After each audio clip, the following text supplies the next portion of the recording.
بسم الله الرحمن الرحيم. الحمد لله رب العالمين، وصلى الله وسلم وبارك على نبينا محمد وعلى آله وصحبه أجمعين. أما بعد، السلام عليكم ورحمة الله وبركاته، وحياكم الله في هذا المجلس المتجدد من مجالس شرح متن الآج الرومية والتعليق على شرحها التحفة السنية للشيخ محمد محي الدين عبد الحميد.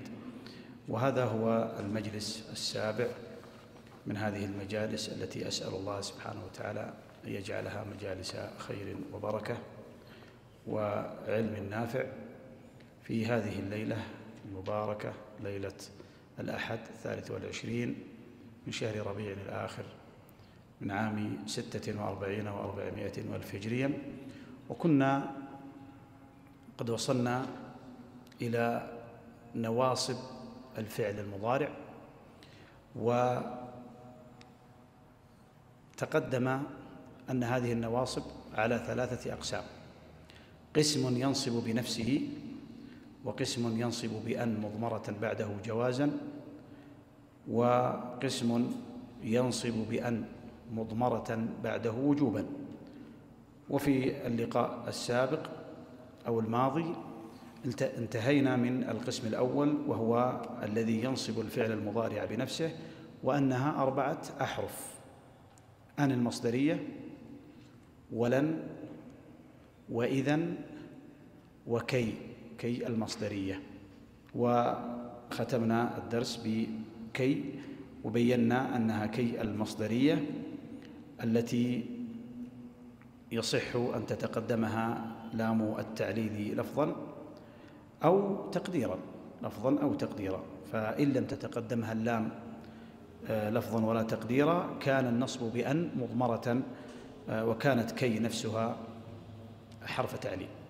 وانتهينا من هذه المسألة، وبإذن الله نشرع في القسم الثاني من نواصب الفعل المضارع وما بعده بحسب ما يتسع له الوقت. نعم.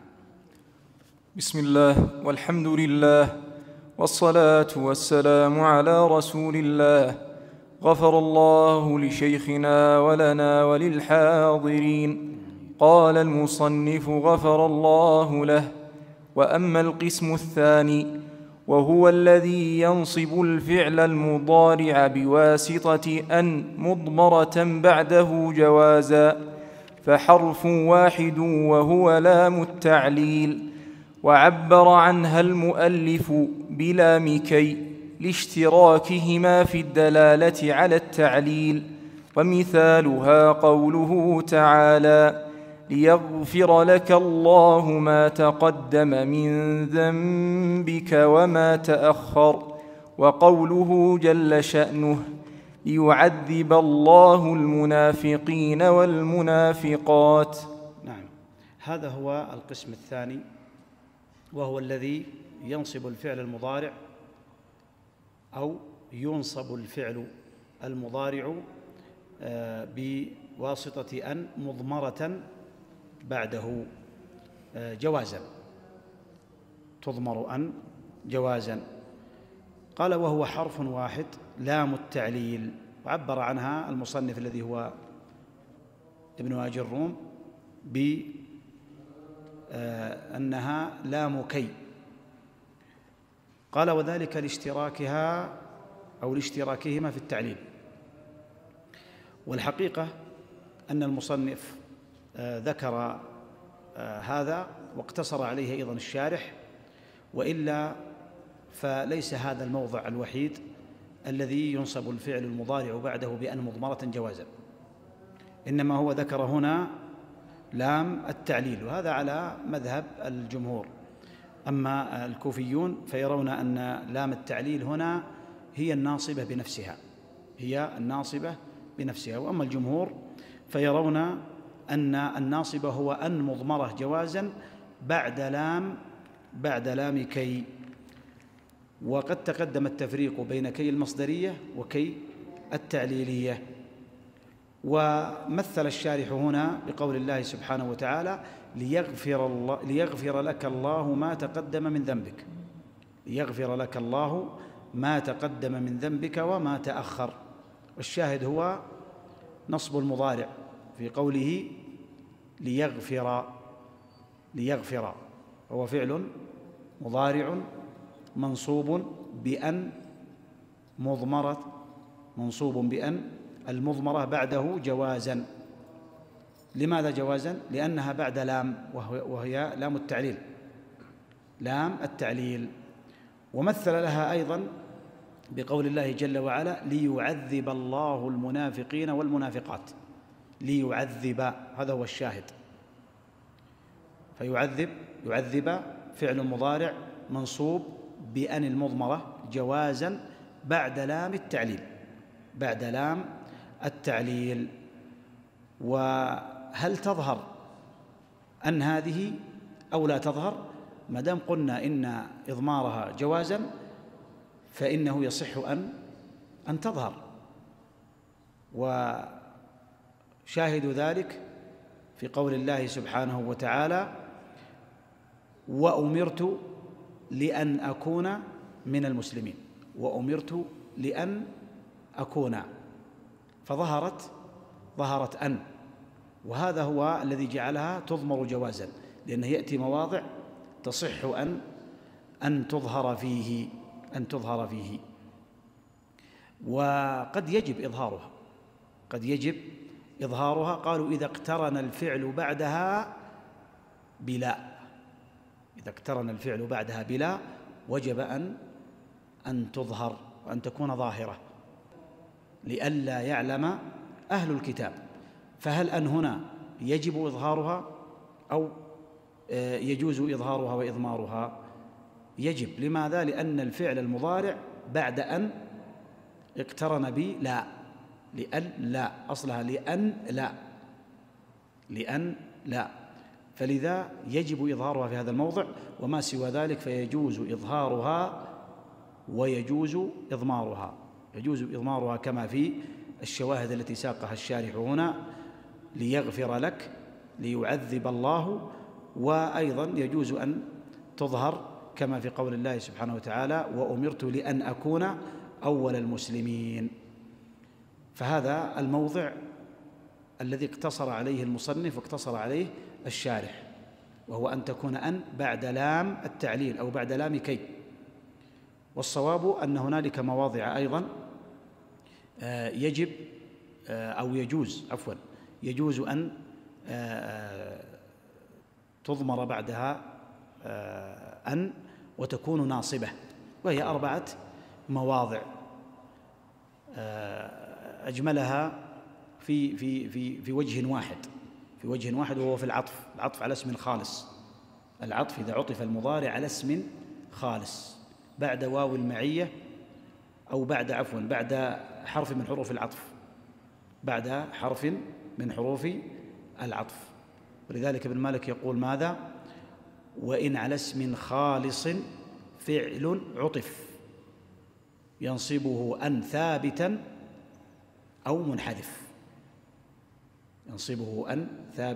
منحذف، يعني إذا عطف الفعل المضارع على اسم خالص، ومعنى اسم خالص معنى الاسم الخالص أي الذي ليس في تأويل فعل، وليس مشتقا، إنما هو اسم خالص عن التأويل بالفعل. فقال وإن على اسم خالص فعل عطف ينصبه أن ثابتا أو منحذف. وحروف العطف نعلم أنها ماذا؟ أو من أشهرها الواو وثم والفاء وأو، هذه أشهر حروف العطف. فكم يصبح عندنا موضع الآن؟ 4 مواضع مع التي بعد لام التعليل تصير كم؟ 5 مواضع ينصب فيها الفعل، أو ينصب الفعل بأن مضمرة جوازا بعدها. الأولى بعد لام التعليل، والثانية على التفصيل تكون في 4 مواضع، وهو ما إذا عطف الفعل المضارع على اسم خالص ليس في تأويل فعل. فمثلا مثال الواو قول ميسون بنت بحدل زوجة معاوية بن أبي سفيان رضي الله عنهما في قصيدتها المشهورة: قد تزوجها وهي بدوية وأسكنها في الحضر أو في الحاضرة أو مع الحاضرة، فهي بطبعها يعني لا تحب أن تكون في هذه الأجواء وتحب البادية، فقالت قصيدتها المشهورة التي منها: لبيت تخفق الأرواح فيه، لبيت تخفق الأرياح فيه، أحب إلي من قصر منيف. ثم قالت: ولبس عباءة وتقر عيني، ولبس عباءة وتقر عيني أحب إلي من لبس الشفوف. الشفوف لباس الحاضرة، ثياب الرقيقة، والعباءة لباس البادية. عباءة يعني لها نوع معين وخام معين يلبسها البادية. فتقول: ولبس عباءة وتقر، وهذا هو الشاهد، وتقر عيني. فانتصب الفعل المضارع هنا بأن المضمرة جوازا بعد حرف العطف الذي هو الواو، والفعل معطوف على ماذا؟ على اسم خالص وهو لبس. لبس هذا ليس في تأويل فعل. لبس لا تستطيع أن تجعله في تأويل فعل ولا أن تجعله يعني في منزلة المشتق. فلذلك قالت: وتقر عيني، فهذا بعد الواو، وهو الموضع الثاني من مواضع نصب المضارع بأن المضمرة جوازا. والموضع الثالث وهو في الاتجاه نفسه في العطف على اسم خالص أن تكون بعد ماذا؟ بعد الفاء، كما في قول الشاعر: لولا توقع معتر فأرضيه ما كنت أوثر إترابا على تربي. يعني يقول: لولا توقع المعتر الذي يطلب ويريد عطاء ما كنت لأجمع هذا المال، ما كنت لأوثر إترابا. والإتراب هو يعني المال والولد وما فيهما من النماء. فيقول: لولا رجائي في أن أعطي السائل والمحتاج ما كنت أوثر هذا المال على الترب الذي هو الفقر، على الترب الذي هو الفقر. الشاهد قوله: لولا توقع معتر فأرضيه فعل مضارع منصوب بأن المضمرة جوازا بعد حرف العطف الذي هو الفاء، والفعل معطوف على ماذا؟ على اسم خالص وهو توقع. فإذا جاء الفعل المضارع بعد حرف من حروف العطف وهذا العطف على اسم خالص فإن الفعل ينتصب بأن المضمرة جوازا. هذا هو الموضع الثالث. الموضع الرابع وهو في الاتجاه نفسه في العطف بعد ثم كما في قول الشاعر: إني وقتلي سليكا ثم أعقله كالثور يضرب لما عافت البقر. إني وقتلي سليكا، مقصود به سليك ابن عمير الصعلوك المعروف من صعاليك ذبيان، وهو يعني اشتهر بالسليك ابن السلكة، والسلكة هذه أمه سوداء وضخمة فورث منها هذا، وكان يعني جريئا في الفتك وفي القتل وفي الاعتداء كما هي عادة الصعاليك. فالشاهد أن قبيلة من القبائل اعتدى عليها سليك هذا، اعتدى على رجل وزوجته ثم نال منها، يعني هبت القبيلة وقتل أحدهم اسمه أنس ابن مدرك، قتل سليك، هذا سليك بن عمير، ثم وداه ودفع ديته. فيقول: كيف يعني أقتله وهو فاعل هذه الفعلة ثم أديه وأسوق ديته؟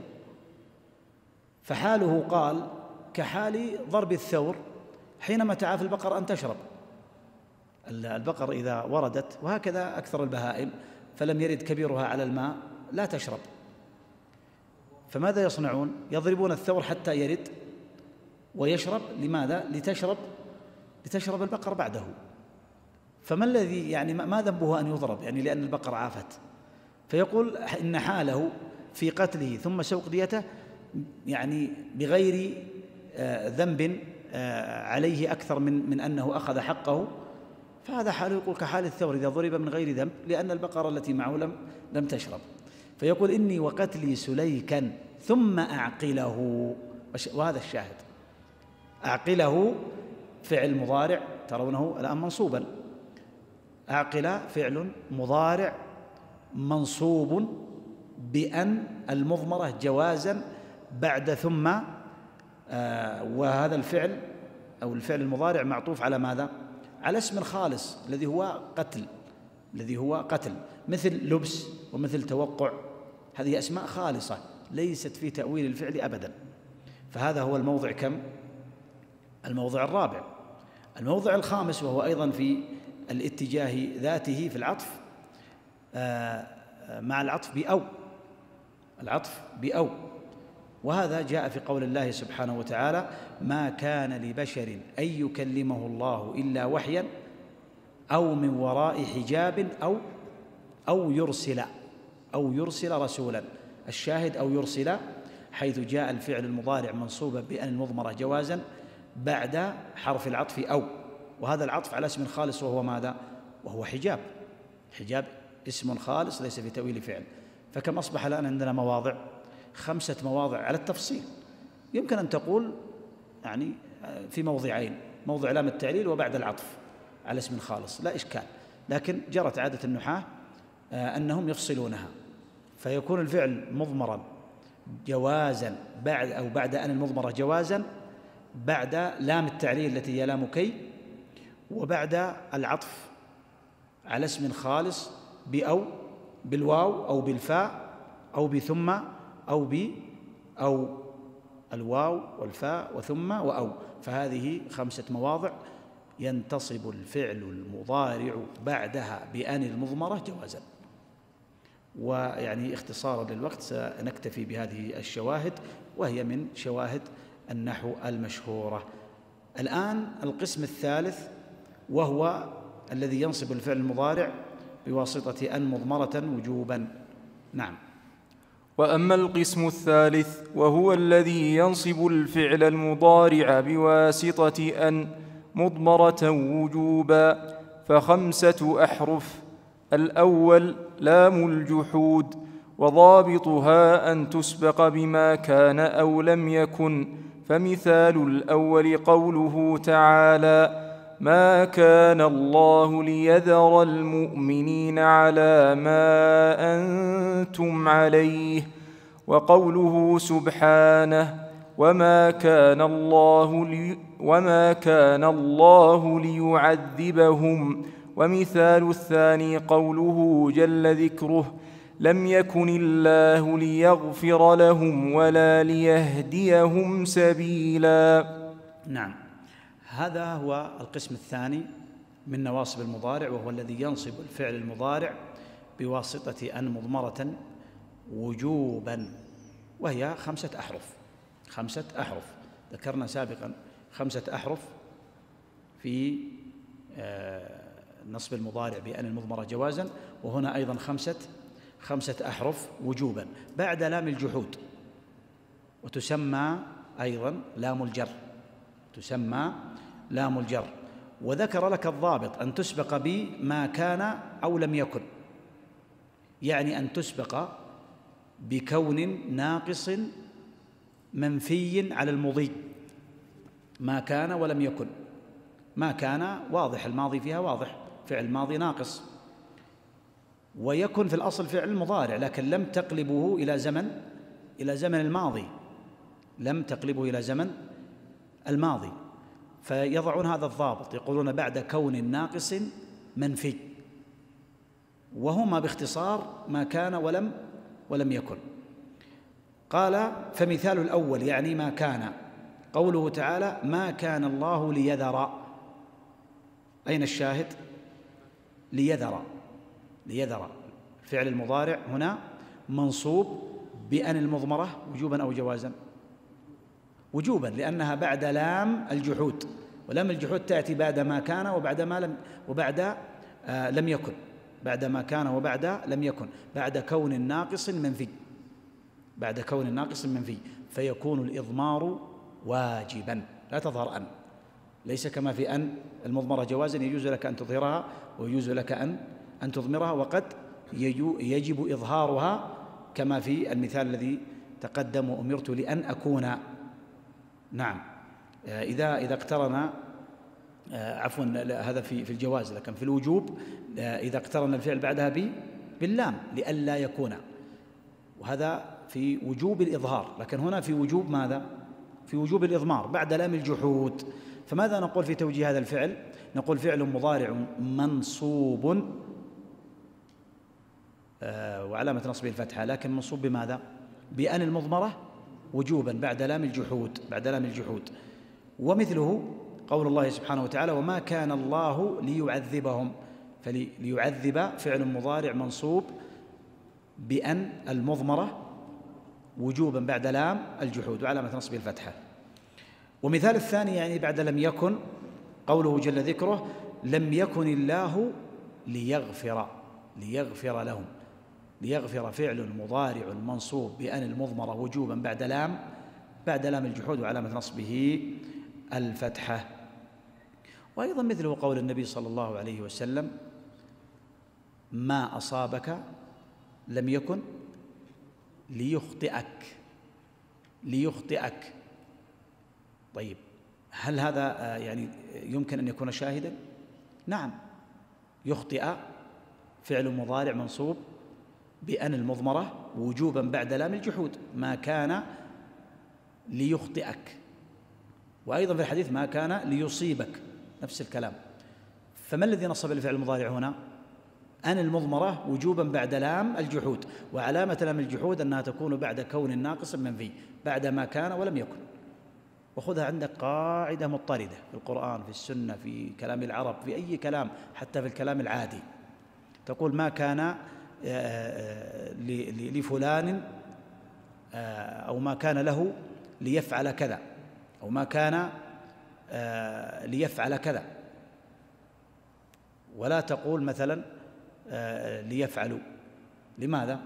لأن هذه لام الجحود، والفعل المضارع يكون منصوبا بأن المضمرة وجوبا بعدها.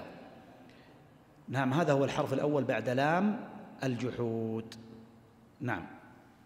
والحرف الثاني حتى، وهو يفيد الغاية أو التعليل، ومعنى الغاية أن ما قبلها ينقضي بحصول ما بعدها، نحو قول الله تعالى حتى يرجع إلينا موسى. ومعنى التعليل أن ما قبلها علة لحصول ما بعدها، نحو قولك لبعض إخوانك ذاكر حتى تنجح. حتى تنجح. أحسن الله. نعم. الحرف الثاني الذي ينصب الفعل المضارع بعده بأن المضمرة وجوبا هو حتى، وأيضا هي تسمى حتى الجارة، حتى الجارة، لأن حتى قد تكون عاطفة وقد تكون ماذا؟ وقد تكون جارة، فهي حتى الجارة التي تفيد التعليل أو تفيد الغاية، تفيد التعليل أو تفيد الغاية. قال ومعنى الغاية أن ما قبلها ينقضي بحصول ما بعدها، يعني لها غاية تنتهي إليها، وهذا سيكون مؤثرا في المعنى كما سترى، أن ما بعدها أو أن ما قبلها ينقضي بحصول ما بعدها، لها غاية تنتهي إليها. ويمكن أن نقول إن من ضوابطها أن تكون بمعنى إلى أن، هذه حتى الغائية، حتى الغائية أن تكون بمعنى إلى أن. وذكر قول الله سبحانه وتعالى حتى يرجع إلينا موسى، قالوا لن نبرح عليه عاكفين، قالوا لن نبرح عليه عاكفين، ولن تنصب بنفسها، كما تقدم في الدرس الماضي. ومن الأدلة على أنها لا تفيد التأبيد أن لها غاية تنتهي إليها، أو أنها تكون في سياق ما ينتهي إلى غاية. لو كانت تفيد التأبيد لم يكن هنالك غاية تنتهي إليها. ومثلنا بهذا المثال تقريبا أو بغيره من الشواهد عفوا. حتى يرجع إلينا موسى، الشاهد هنا حتى يرجع فعل مضارع منصوب بأن المضمرة وجوبا بعد حتى الغائية، يعني إلى أن يرجع إلينا موسى. هم يقولون سيبقون عاكفين على هذا العجل الذي عبدوه حتى يرجع موسى، يعني إلى أن يرجع. ومثله قول الله سبحانه وتعالى: وزلزلوا حتى يقول الرسول، في قراءة بعضهم منهم حفص حتى يقول، يعني إلى أن يقول الرسول. طيب، ما إعراب يقول؟ فعل مضارع منصوب بأن المضمرة وجوبا بعد حتى الغائية والتي للغاية، يعني إلى أن يقول الرسول، وليس أن حالهم ذلك، لأنه إذا كانت سيأتيك أن من شرطها أن تكون ماذا؟ أن تكون يعني في المستقبل، أو تحتمل الغاية والتعليل، يعني قد تحتمل الاثنين، قد تحتمل الغاية والتعليل، كما في قوله سبحانه وتعالى: فقاتلوا التي تبغي حتى تفيء إلى أمر الله. فتفيء هنا فعل مضارع منصوب بماذا؟ بأن المضمرة وجوبا بعد حتى، وحتى هذه تصلح أن تكون للغاية، يعني لها غاية تنتهي إليها بمعنى إلى أن، ويصلح أن تكون للتعليل أي لأجل أن تفيء.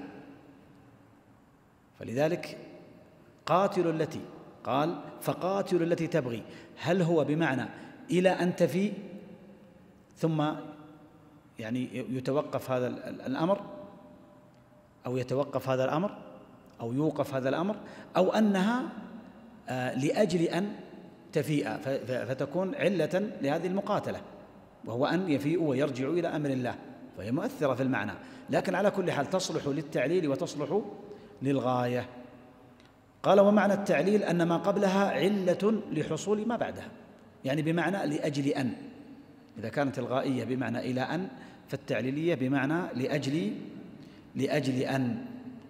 قال: نحو قولك لبعض إخوانك ذاكر حتى تنجح.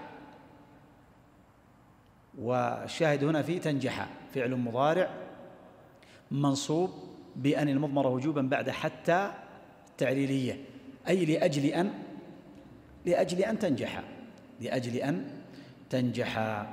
وأيضا كما في قول المنافقين، وكما في قول الله عز وجل إخبارا عن المنافقين أنهم قالوا: لا تنفقوا على من عند رسول الله حتى ينفضوا، أي لأجل أن ينفضوا. إذا أنفقتم بقوا معه، وإذا قطعتم النفقة انفضوا. فكانت تعليلية، والشاهد هنا حتى ينفضوا فعل مضارع منصوب بأن المضمرة وجوبا بعد حتى التعليلية التي بمعنى لأجل أن. طيب، ما علامة النصب؟ أحسنت، حذف النون، لأنه من الأمثلة أو من الأفعال الخمسة. وهنا مسألة، وهو هل يشترط يعني حتى شرط حتى تعمل، أي لأجل أن تعمل، حتى هي نوظفها في المثال. نعم لها شرط أن يكون الفعل بعدها للاستقبال، لأنكم تعلمون أن الفعل المضارع قد يدل على الحال وقد يدل على ماذا؟ على الاستقبال، فلا بد أن يكون الفعل بعدها دالا على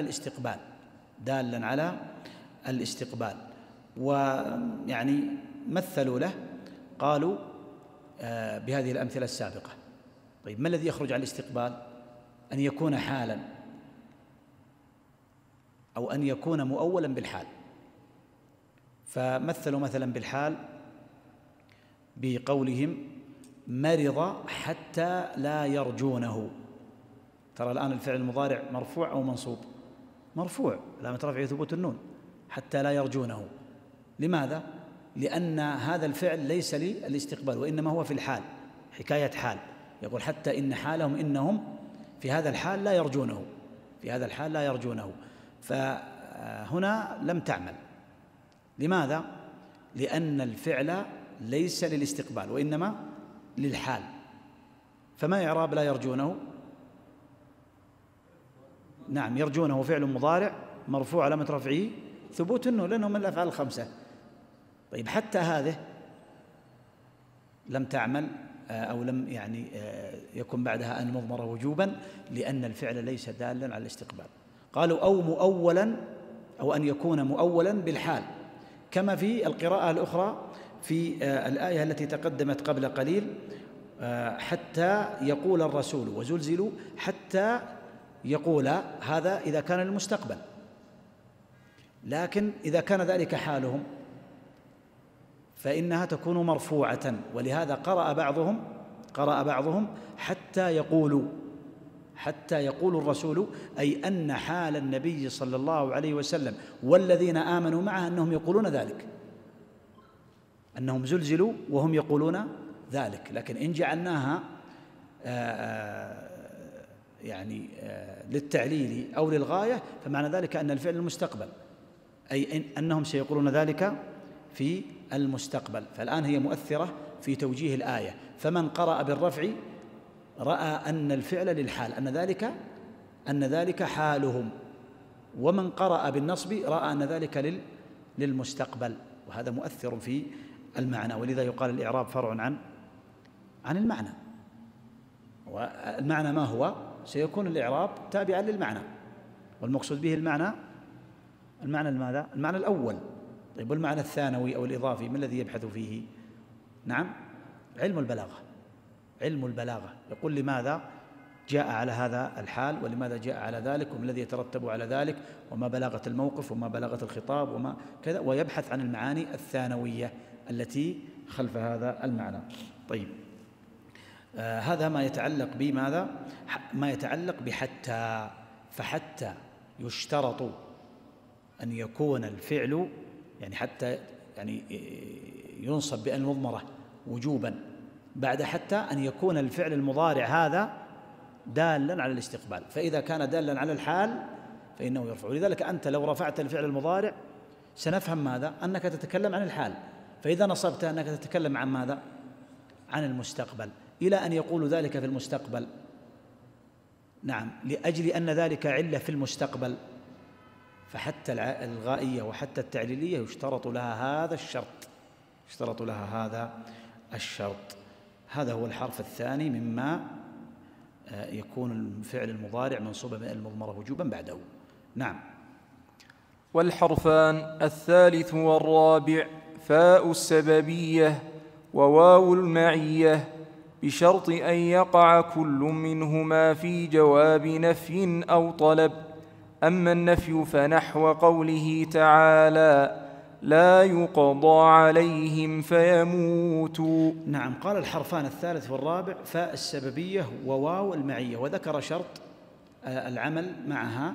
قال بشرط أن يقع كل منهما في جواب نفي أو طلب.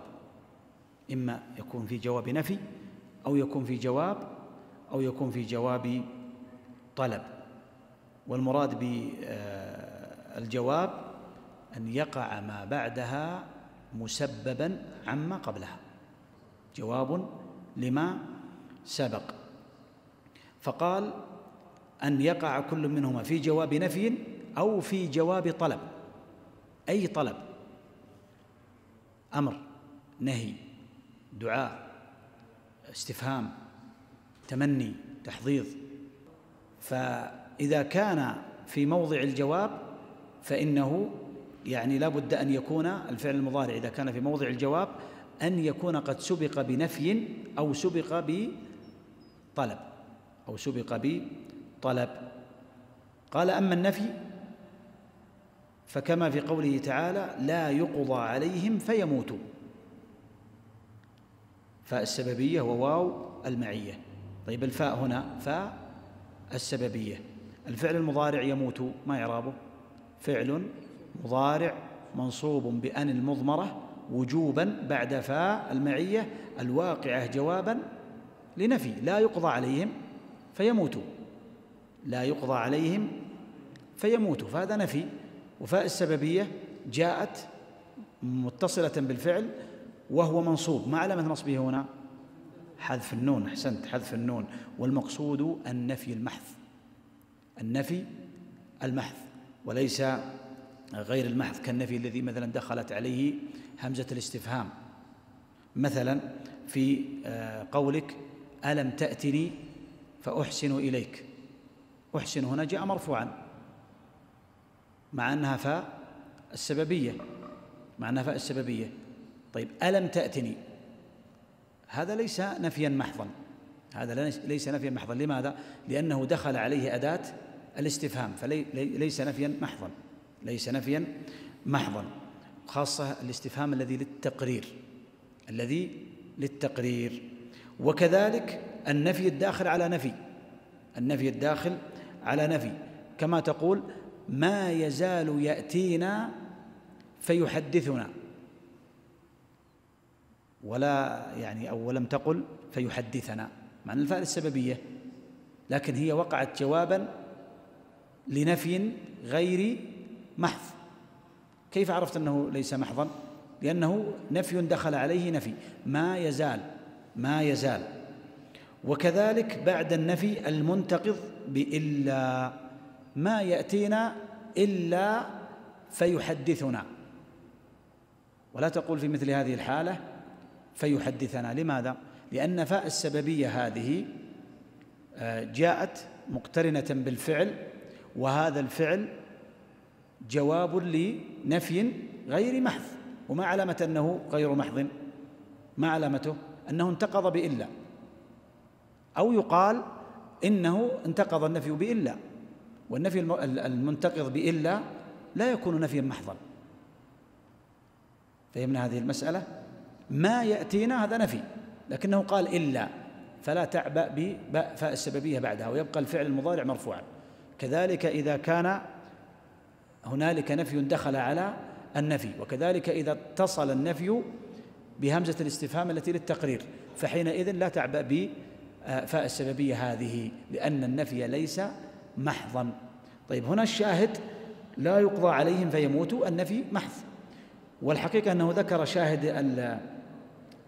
فاء السببية ولم يذكر شاهدا لواو المعية. ومما يمكن أن يستشهد به لواو المعية قول الله سبحانه وتعالى ولما يعلم الله الذين جاهدوا منكم ويعلم، ولما يعلم الله الذين جاهدوا منكم ويعلم. فما يعرب ويعلم؟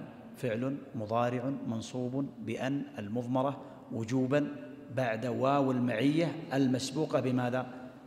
المسبوقة بنفي، ولما يعلم الله، وهو نفي محض لم يسبق بهمزة التقرير، ولم يدخل معه نفي آخر، ولم ينتقض هذا النفي بماذا؟ بإلا. فهنا شاهد على فاء السببية، وهنا شاهد على واو المعية التي هي واو الجمع، التي هي واو الجمع.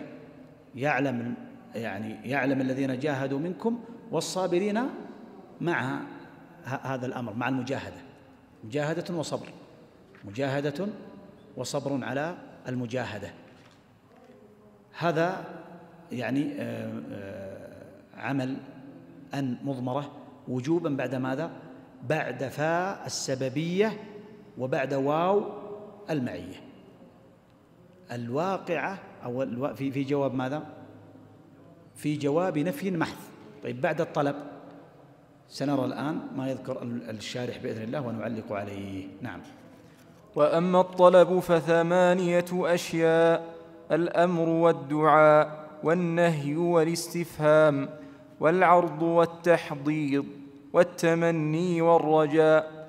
أما الأمر فهو الطلب الصادر من العظيم لمن هو دونه، نحو قول الأستاذ لتلميذه ذاكر فتنجح أو وتنجح. نعم. بعد الأمر، طبعا الأمر عرفه قال هو الطلب الصادر من العظيم لمن هو دونه، والتعريف الأشهر من ذلك هو الصادر من الأعلى إلى الأدنى على جهة العلو أو الاستعلاء. فأما إذا كان لمن يسويه فيسمى التماسا، أو يقال أمر خرج مخرج الالتماس، وهذا أدق. قال نحو قول الأستاذ لتلميذه ذاكر فتنجح أو وتنجح. ما إعراب فتنجح؟ هو يمثل لك بعد فاء السببية وبعد واو المعية الواقعة بعد طلب، كما مثلنا بها بعد فاء السببية وبعد واو المعية الواقعة بعد نفي، أو في جواب نفي محض. طيب، ذاكر فتنجح، من يعرف فتنجح؟ تنجح فعل مضارع منصوب بأن المضمرة وجوبا بعد فاء السببية الواقعة أين؟ بعد طلب. أحسنت، بعد طلب، وهو الأمر. طيب، وتنجح، ذاكر وتنجح. تنجح فعل مضارع منصوب بأن المضمرة وجوبا بعد واو المعية، الواقعة في جواب ماذا؟ الواقعة في جواب طلب، وهو الأمر. أيضا من شواهد النحاة قول الشاعر يا ناق سيري عنقا فسيحا إلى سليمان فنستريحا. أين الشاهد؟ فنستريحا. أحسنت، فعل مضارع منصوب بأن المضمرة وجوبا بعد فاء السببية الواقعة في جواب طلب، وهو الأمر سيري. طيب، هذا بعد فاء السببية وبعد واو المعية. فقلت ادعي وأدعو إن أندى لصوت أن ينادى داعيان.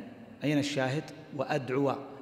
أدعو فعل مضارع منصوب بأن المضمرة وجوبا بعد واو المعية الواقعة في جواب طلب، وهو الأمر ادعي. فهذا هو توجيه هذه المسألة. نعم. وأما الدعاء فهو الطلب الموجه من الصغير إلى العظيم، نحو اللهم اهدني فأعمل الخير أو وأعمل الخير. وأما النهي نعم. الدعاء قال هو الطلب الموجه من الصغير إلى العظيم، والحقيقة أن التعريف المشهور أن يقال من الأدنى إلى الأعلى، يعني عكس الأمر، على سبيل التضرع. هذا دعاء. إما أن يقال فعل دعاء مباشرة، وهذا يعني جرى عليه بعض النحاة، وإما أن يقال فعل أمر خرج مخرج الدعاء. فعل أمر من حيث الصنعة النحوية خرج مخرج الدعاء لكونه من الأدنى إلى الأعلى على سبيل ماذا؟ على سبيل التضرع. نحو اللهم اهدني فأعمل الخير أو أعمل أو وأعمل، فأعمل أو وأعمل. طيب، ما الشاهد هنا؟ فأعمل، أعمل فعل مضارع منصوب بأن المضمرة وجوبا بعد ماذا؟ بعد فاء السببية الواقعة في جواب طلب، وهو الدعاء. طيب، وأعمل، أعمل فعل مضارع منصوب بأن المضمرة وجوبا بعد واو المعية الواقعة في ماذا؟ جواب طلب. ربي وفقني فلا أعدل عن سنن الساعين في خير سنن. ربي وفقني فلا أعدل عن، أعدل فعل مضارع منصوب بأن المضمرة وجوبا بعد فاء السببية الواقعة في جواب طلب، وهو الدعاء. نعم. وأما النهي فنحو لا تلعب فيضيع أملك أو ويضيع أملك. نعم. النهي نحو لا تلعب، هذا نهي. لا تلعب، لا الناهية دخلت على الفعل المضارع وهي من جوازم الفعل المضارع. لا تلعب فيضيع أملك. أين الشاهد؟ فيضيع فعل مضارع منصوب بأن المضمرة وجوبا بعد فاء السببية الواقعة في جواب الطلب، وهو ماذا؟ وهو النهي. أحسنت، وهو النهي. وكذلك ويضيع أملك، ولكنها بعد واو ماذا؟ بعد واو المعية، يعني مع لعبك يضيع ماذا؟ يضيع أملك مع اللعب مباشرة. هذا أبلغ من أنه سيترتب عليه، أبلغ، لأن هذه واو ماذا؟ واو الجمع، واو الجمع. وكما في قول الله سبحانه وتعالى: لا تطغوا فيحل عليكم غضبي. لا تطغوا فيحل، يحل فعل مضارع منصوب بأن المضمرة وجوبا بعد فاء السببية الواقعة في جواب طلب، وهو ماذا؟ النهي. لا تطغوا، لا تطغوا فيحل عليكم غضبي. أيضا في قول أبي الأسود الدؤلي وبيت مشهور: لا تنهى عن خلق، ما المشهور أنه في نطقه وقراءته؟ وتأتي مثله. فهنا لم يجعلوا الواو للمعية، وهذا مؤثر في المعنى، وهذا مؤثر في المعنى. لماذا؟ لأن الواو حينئذ تكون استئنافية، ويكون المعنى لا تنهى عن خلق فقط، وهذا ليس مراد الشاعر، إنما لا تنهى عنه وأنت تلابسه وأنت تعمله. فما الصواب في البيت؟ لا تنهى عن خلق وتأتي مثله، عار عليك إذا فعلت عظيم.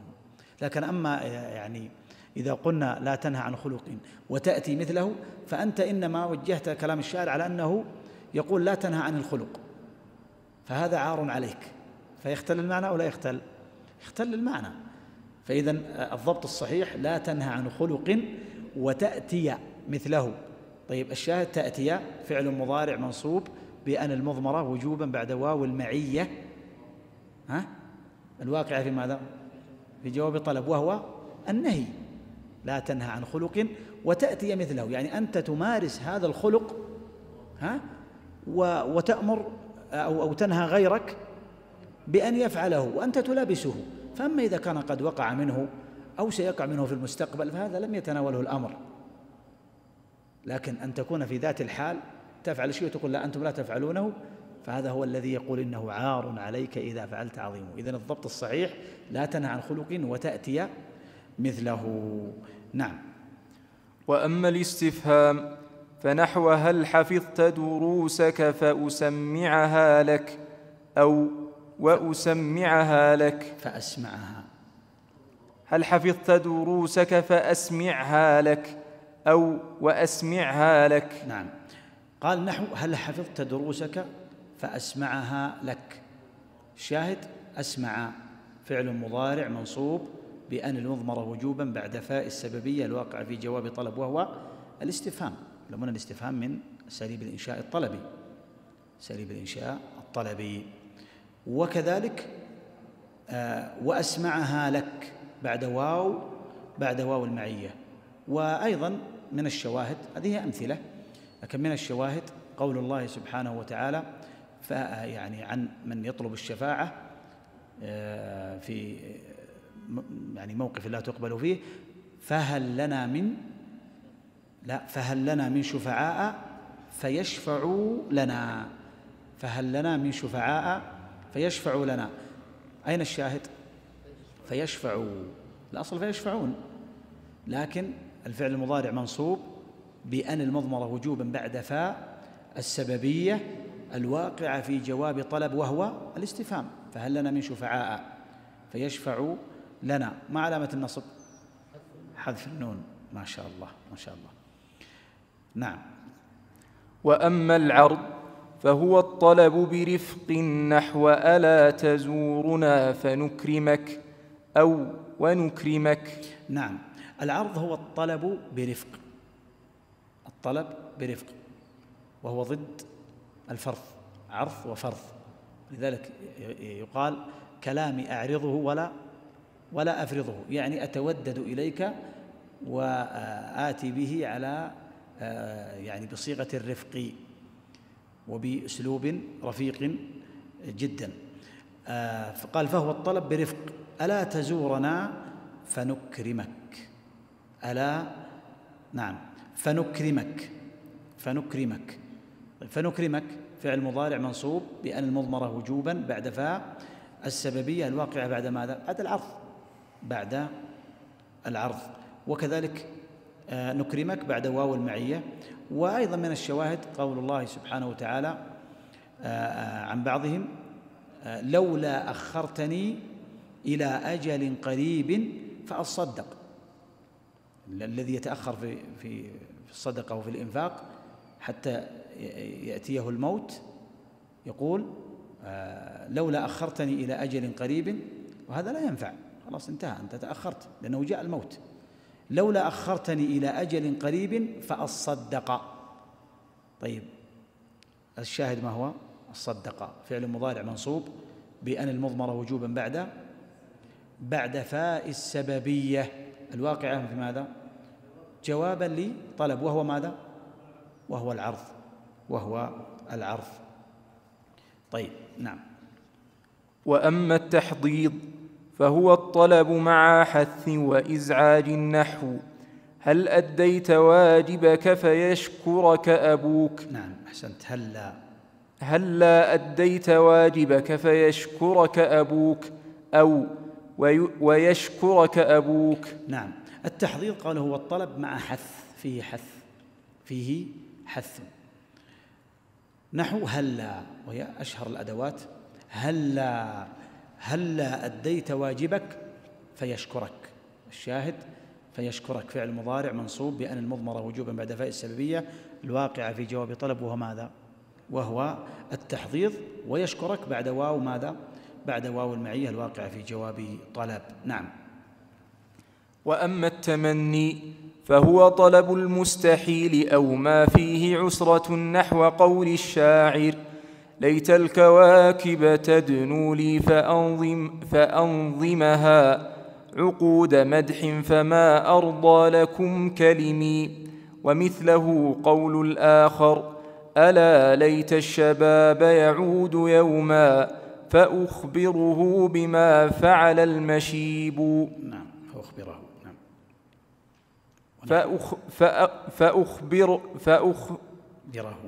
فأخبره بما فعل المشيب. أحسن الله إليك. ونحو ليت لي مالا فأحج منه. وأما الرجاء نعم. أما التمني قال فهو طلب المستحيل أو ما فيه عسر. هذا هو المشهور في التمني، أنه طلب المستحيل أو طلب ما فيه عسر، أو ما ينزل منزلة ذلك، لأن التمني قد ينزل منزلة الرجاء، والرجاء قد ينزل منزلة التمني، فيكون للمتحدث غرض من ذلك، كأنه يقول إن هذا الرجاء بمنزلة المستحيل، والتمني بمنزلة ماذا؟ بمنزلة المتحقق أو الذي يرجى تحققه. لذلك من خبث فرعون يقول لعلي أبلغ الأسباب، أخرجها مخرج الترجي، يعني كأنه أمر يعني ليس صعبا عليه. وهذا من البلاغة أن يوضع الرجاء موضع التمني والتمني موضع الرجاء، لكن في الأصل أن التمني موضوع للمستحيل والرجاء موضوع لما يرجى تحققه. قال كما في قول الشاعر ليت الكواكب لأنها اسم ليت الكواكب تدنو لي فأنظمها. طيب هو يقول إني أريد أن أمدحكم مدحا عظيما ولا أرضى بغيره، فليت هذه الكواكب يعني تدنو حتى أنظمها عقود مدح فما أرضى لكم كلمي. ليت الكواكب تدنو لي فأنظمها. الشاهد فأنظمها فعل مضارع منصوب، لم يقل فأنظمها، إنما قال فأنظمها، فعل مضارع منصوب بأن مضمرة وجوبا بعد فاء السببية الواقعة في جواب طلب، وهو التمني. وأيضا مثل ذلك قول الشاعر الآخر ألا ليت الشباب، ترى يمكن مضبوطة عندكم خطأ فصوبوها، ألا ليت الشباب، لأنها اسم ليت، أظن في خطأ في النسخ. ألا ليت الشباب يعود يوما فأخبره فعل مضارع منصوب بأن مضمرة وجوبا بعد ماذا؟ بعد فاء السببية الواقعة في ماذا؟ في جواب طلب، وهو التمني. ومثل هنا أيضا بقولهم ليت لي مالا فأحج. وأيضا قول الله سبحانه وتعالى عن بعضهم أنه يقول يا ليتني كنت معهم فأفوز فوزا عظيما. أفوز هنا فعل مضارع منصوب بالمضمرة وجوبا بعد فاء السببية الواقع في جواب طلب وهو التمني. وعلامة النصب ما هي؟ علامة النصب الفتحة. يا ليتنا نرد ولا نكذب. أين الشاهد؟ ولا نكذب فعل مضارع منصوب بأن المضمرة وجوبا بعد واو المعية، يعني مباشرة من الآن من وقت الرد، لن ينتظروا حتى يعني يردوا، وإنما من وقت الرد. وهذا فيه يعني تأثير في فهم المعنى، أو يؤثر في فهم المعنى. يا ليتنا نرد ولا نكذب، هذه على قراءة حفص ومن معه. قرئت ولا نكذب على أن الواو ليست واو المعية، أما على هذه القراءة هي قراءة حفص ومن معه على أنها واو المعية. وهذا من أسباب اختلاف القراء، المعنى، نظر في المعنى، هل هو يعني يكون مزامنا للفعل أو يكون متأخرا عنه، كما في سابقا لما قلنا أن الفعل بعد حتى يجب أن يكون مستقبلا، فأما إن كان للحال فإنه لا يكون منصوبا بل يجب رفعه. هذا مؤثر، من نظر إلى أنه في الحال رفعه، ومن نظر إلى أنه للمستقبل نصبه. هذا من أسباب اختلاف القراء، مراعاة المعنى.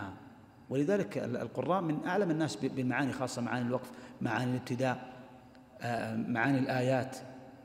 لا تظن أنه مجرد أنه قارئ له قراءة معينة من غير أن ينظر إلى هذه المعاني. هذا في الإعراب إذا اختلف الإعراب. أما في يعني الأداء فهذا يعني من عملهم الخاص، لكن هم ينظرون إلى الإعراب وينظرون أيضا إلى الصرف، وهم من أدق الناس في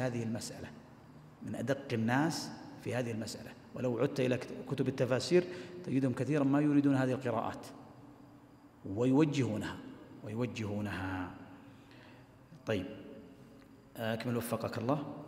وأما الرجاء فهو طلب الأمر القريب الحصول، نحو لعل الله يشفيني فأزورك. نعم، لعل الله يشفيني، لعل الله يشفيني فأزورك. لعل الله يشفيني، لا أحسنت، لقراءتك الصحيحة، في خطأ في النسخ عدلوها، لعل الله يشفيني فأزورك. الشاهد ما هو؟ أزورك فعل مضارع منصوب بأن المضمرة وجوبا بعد ماذا؟ بعد فاء السببية، أي بسبب الشفاء أتمكن من زيارتك، وهو واقع في سياق الرجاء. وبعضهم يجوز فأزورك. لماذا؟ قال لأن الرجاء ليس من أدوات الطلب، ولذلك إذا نظرت في باب الإنشاء عند البلاغيين تجد أنه نوعان: الإنشاء الطلبي والإنشاء غير الطلبي. تجد الرجاء من غير الطلبي عندهم، فبعض النحاة يجعل الرجاء من الطلبي، وبعضهم يجعله من غير الطلبي. يقول ما الفرق بينه وبين التمني؟ فيكون مع ماذا؟ فيكون مع التمني، لأن التمني من الإنشاء الطلبي. وبعضهم يعزله فيجعله في ماذا؟ في غير الطلبي، لأنه لا يتحقق فيه الطلب الذي يتحقق فيه التمني. فالتمني فيه شدة وفيه إلحاح وفيه طلب حصول هذا الأمر الذي هو شبه مستحيل، وفيه إشارة إلى الانقطاع في طلبه. نعم.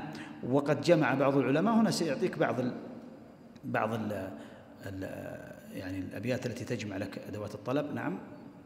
وقد جمع بعض العلماء هذه الأشياء التسعة التي تسبق الفاء والواو في بيت واحد، هو مر وادع وانه وسل واعرض لحظهم تمن وارج كذاك النفي قد كملا. وقد ذكر المؤلف أنها 8 لأنه لم يعتبر الرجاء منها. نعم، رأى أنه من الإنشاء غير الطلبي، وهذا قلت لك مشهور. ما الفائدة من ذكر هذا الخلاف؟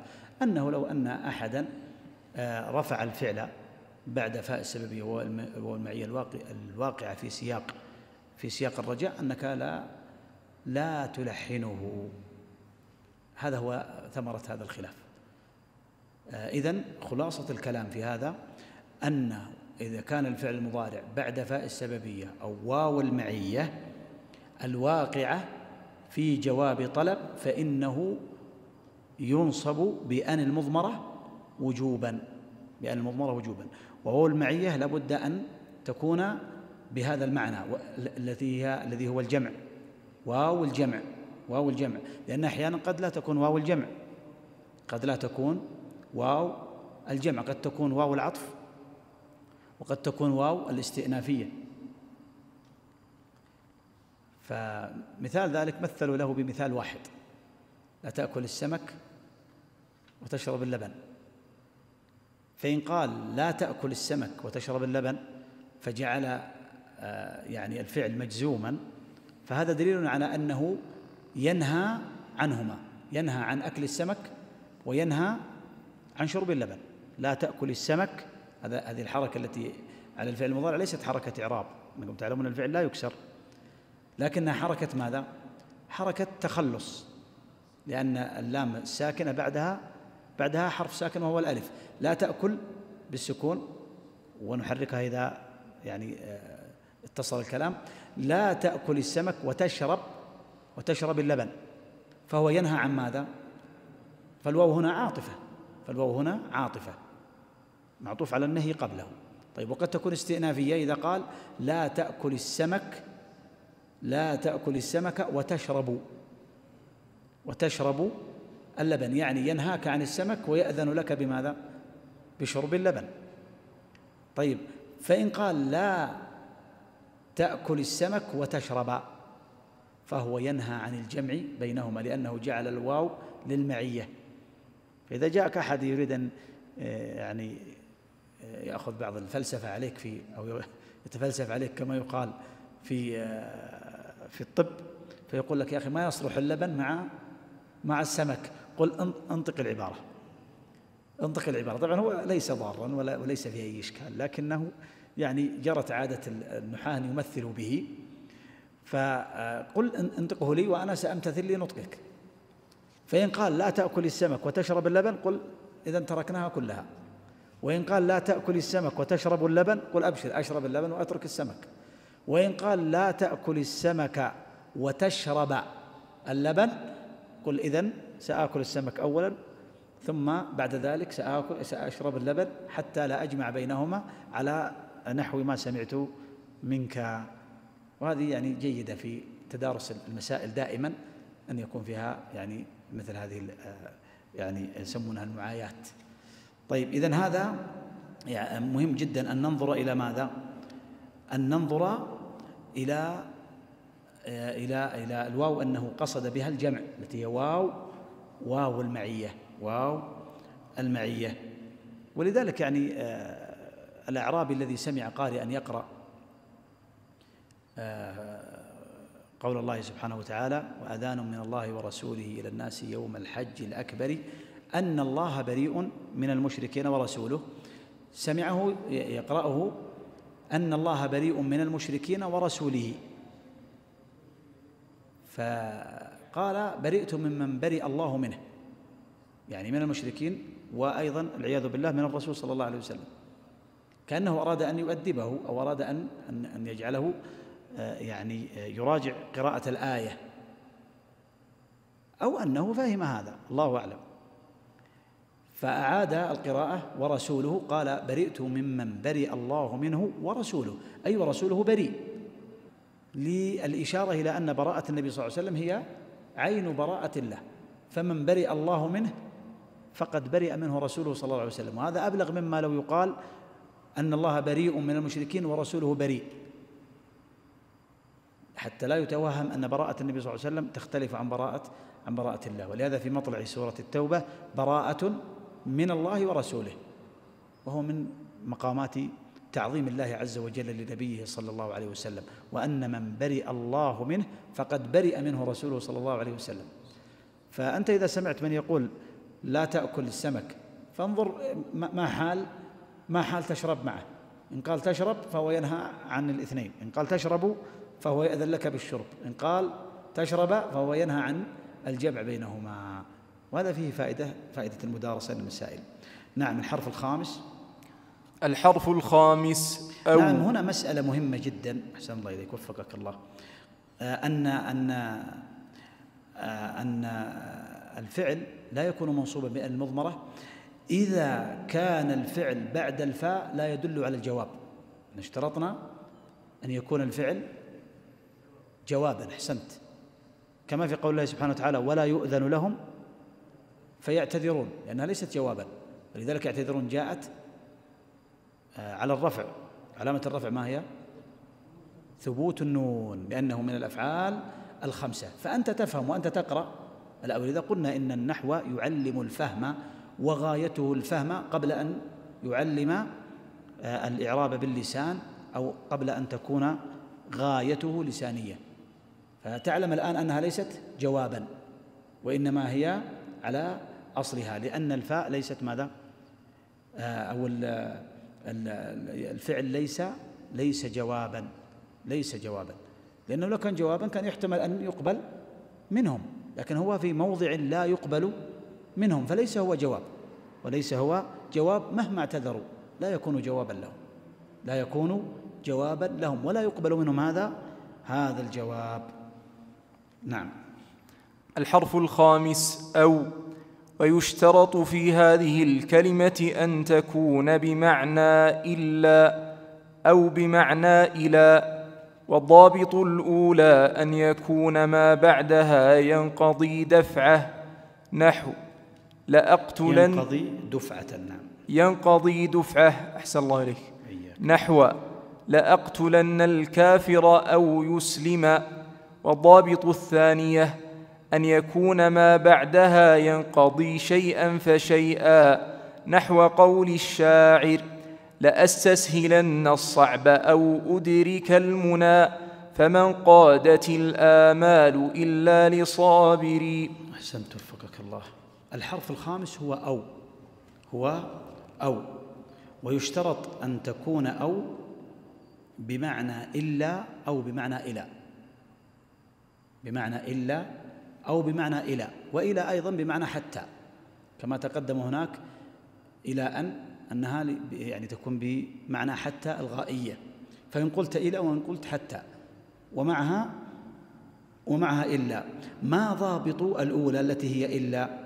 أن يكون ما بعدها ينقضي دفعة، ومثل هنا بمثال مشهور عند النحاة لأقتلن الكافر أو يسلم. يسلم فعل مضارع منصوب بأن المضمرة وجوبا بعد ماذا؟ بعد أو التي بمعنى إلا، فيكون المعنى إلا أن يسلم، فينقضي ما بعدها دفعة واحدة. ومن شواهد النحاة المشهورة وكنت إذا غمزت قناة قوم كسرت كعوبها أو تستقيما. وكنت إذا غمزت قناة قوم، يعني إذا هززت الرمح، قناة هي الرمح، كسرت كعوبها. الكعوب جمع كعب، وهو طرف الرمح من هزه للرمح، يقول ينكسر أو أن يستقيم على أمره، كأنه يقول إذا نصحت أناسا فلم يمتثلوا فإما أن يستقيموا وإما أن يكسرهم، ويعني يصلحهم، إما أن يصلحهم وإما أن يكسرهم. فهو في معنى هذا المثال كسرت كعوبها إلا أن تستقيما. طيب ما يعرف تستقيما؟ فعل مضارع منصوب بأن المضمرة وجوبا بعد أو التي بمعنى إلا. وضابط الثانية التي هي إلى أو حتى أن يكون ما بعدها ينقضي شيئا فشيئا، ذلك ينقضي مباشرة، إن استقاموا انتهى الأمر، وهذا في المثال الأول إن أسلم انتهى الأمر، دفعة واحدة ينتهي، لكن هذا يقول ينقضي ماذا؟ ينقضي شيئا فشيئا، نحو قول الشاعر لأستسهلن الصعب أو أدرك المنى فمن قادت الآمال إلا لصابري. ترى هذا البيت ملهم حقيقة، ومعناه لأستسهلن كل صعب إلى أن أدرك المنى، لأنه لا يأتي دفعة واحدة وإنما يأتي شيئا فشيئا. الشاهد ما هو؟ أو أدرك فعل مضارع منصوب بأن المضمرة وجوبا بعد أو التي بمعنى ماذا؟ إلى أن، أو بمعنى حتى أدرك، فهو منصوب بأن المضمرة وجوبا بعد أو. ولذلك قالوا من الأمثلة التي يجوز فيها الأمران أن تكون بمعنى إلا أو بمعنى إلى أن أو حتى. قالوا في قول بعضهم لألزمنك أو تقضيني حقي. وبعض الناس إذا كان يطلب شيء قال ألازم حتى حتى يقضيني، لن أترك بابه، سأضيق عليه، مع أن هذا منهي عنه شرعا، لأن الله سبحانه وتعالى يقول وإن كان ذو عسرة فنظرة إلى ميسرة، ولا يجوز التضييق عليه. فيقول لا ألزم، لكن ممكن أنه كان قادر أو كان قادرا، وفي الحديث مطل الغني ظلم، لكن إذا كان جائزا فإن الأمر الجائز يقيد، لأن هناك ما يمكن أن تأخذ به حقك عن طريق النظام، تأخذ به حقك، فلذلك يقيد دائما. المباح يقيد ممن له حق التقييد. طيب، الشاهد هنا لألزمنك أو تقضيني، قد يكون معناها أني سألزمك حتى تعطيني إياه دفعة واحدة، فيكون بمعنى ماذا؟ يكون بمعنى إلا. وإن كان بمعنى إلى أن أو حتى، فهذا يعني أنه سينقضي شيئا فشيئا، حتى لو أعطيتني شيئا ثم أعطيتني شيئا ثم أعطيتني شيئا فإني سألازمك حتى ينتهي الأمر شيئا فشيئا، فيكون بمعنى لألزمنك إلا أن تقضيني حقي، إن أعطيتني لن ألزمك. ويكون بمعنى إلى أن، أي سألزمك حتى ينقضي هذا الأمر شيئا فشيئا، فهي يختلف. الأولى لا يلزم منها الملازمة، ما زال في إطار التهديد، لألزمنك إلا أن ماذا؟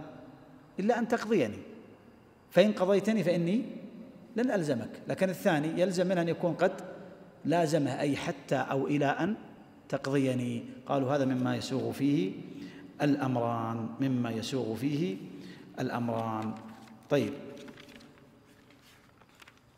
نأخذ جوازم المضارع سريعا. نعم. جوازم المضارع. قال ابن آج الروم: والجوازم 18، وهي لم، ولما، وألم، وألما، ولام الأمر والدعاء، ولا في النهي والدعاء، وإن، وما، ومن، ومهما، وإذ ما، وأي، ومتى، وأيان، وأين، وأنى، وحيثما، وكيفما، وإذا في الشعر خاصة. قال الشارح: وأقول: الأدوات التي تجزم الفعل المضارع 18 جازما، وهذه الأدوات تنقسم إلى قسمين: القسم الأول كل واحد منه يجزم فعلا واحدا، والقسم الثاني كل واحد منه يجزم فعلين. نعم. الآن عرفنا أن الفعل المضارع ينصب، وأدوات نصبه تكون على 3 أقسام، منها ما ينصب مباشرة، ومنها ما ينصب أو يكون مستترا وجوبا، أن المضمرة وجوبا، ومنها ما تكون فيه أن مضمرة جوازا، وهذا انتهينا منه. أيضا الفعل المضارع يتعرض للجزم، وهو من خصائصه، والاسم قد خصص بالجر كما قد خصص الفعل بأن ينجزم. فما جوازمه إجمالا هي 18، وعلى التفصيل جعلوها قسمين: قسم يجزم فعلا واحدا، وقسم يجزم فعلين. الأول فعل الشرط، والثاني جواب الشرط أو جزاء الشرط، وهو أيسر كثيرا من الوقوف عند النصب، لذا لن يأخذ منا وقتا بإذن الله، وسأعطيكم بعض الضوابط التي تضبط لكم المسألة. نعم. القسم الأول هي 6 أحرف سيذكرها لك، هي 6 أحرف سيذكرها لك، وهي التي تجزم فعلا واحدا. نعم.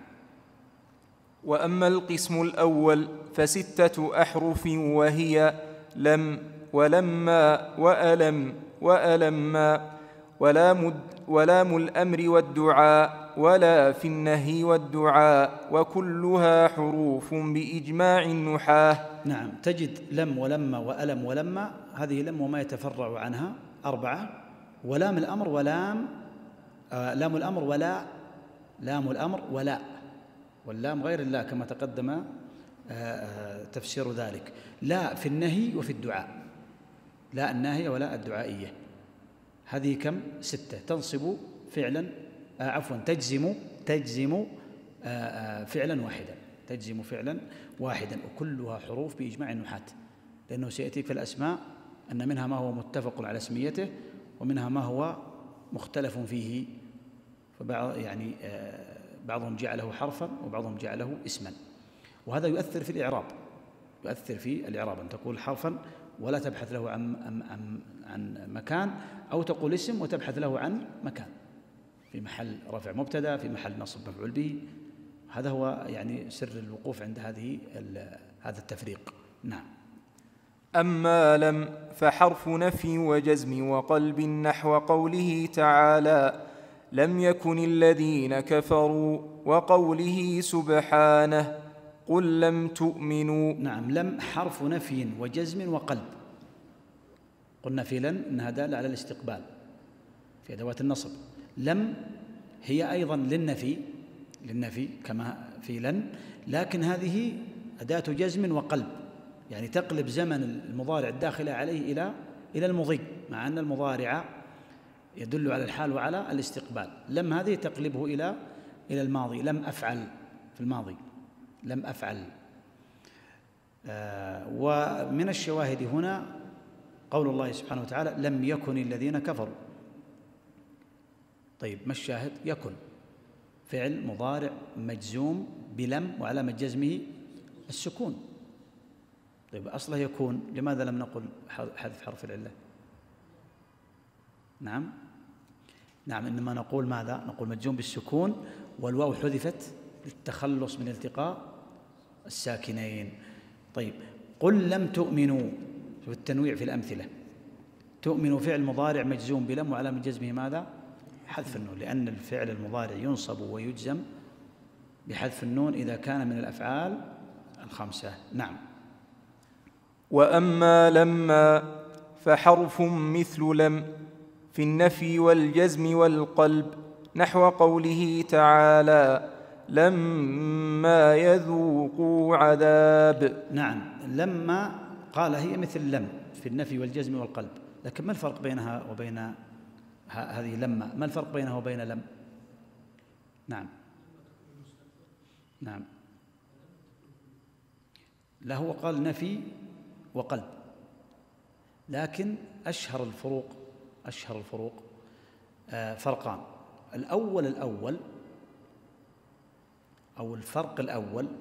الفرق الأول أن لم تكون للنفي المقطوع به في الحال، وأما لما فلغير المقطوع به، يعني قد يتحقق مستقبلا، أو أنني لم أقطع به، وهذا هو الذي يتعارض مع كلامك، ويتفق معه من وجه آخر، وهو أنه قد يكون فيه بقية لتحققه في المستقبل. إذن إذا قلت يعني إذا قال لنا أحد هل انتهى الدرس، أقول له لما، لأنه يعني لم ينتهي تماما في الماضي، وإنما يعني كأنه في حكم الماضي، لكن لم أقطع به حتى الآن، وأيضا ما زال يحتاج شيئا معينا لا أستطيع القطع به، ففيه إشارة إلى بقائه في المستقبل. هذا هو الذي يتفق مع كلامك، وفقك الله. الفرق الثاني أن لم لا يجوز حذف منفيها، ما يجوز. لم أفعل، لم أكتب، المنفي هذا الذي هو الفعل لا يجوز لك أن تحذفه، لكن لما يجوز لك أن تحذف المنفي معه، فتقول قاربت ولما، قاربت ولما، قاربت المدينة ولما، أي ولما أصل، فيجوز حذف المنفي مع لما ولا يجوز حذفه مع لم. هذه أشهر الفروق. طيب الشاهد في ماذا؟ يذوق فعل مضارع مجزوم بلما، وعلامة جزمه ماذا؟ حذف النون. نعم.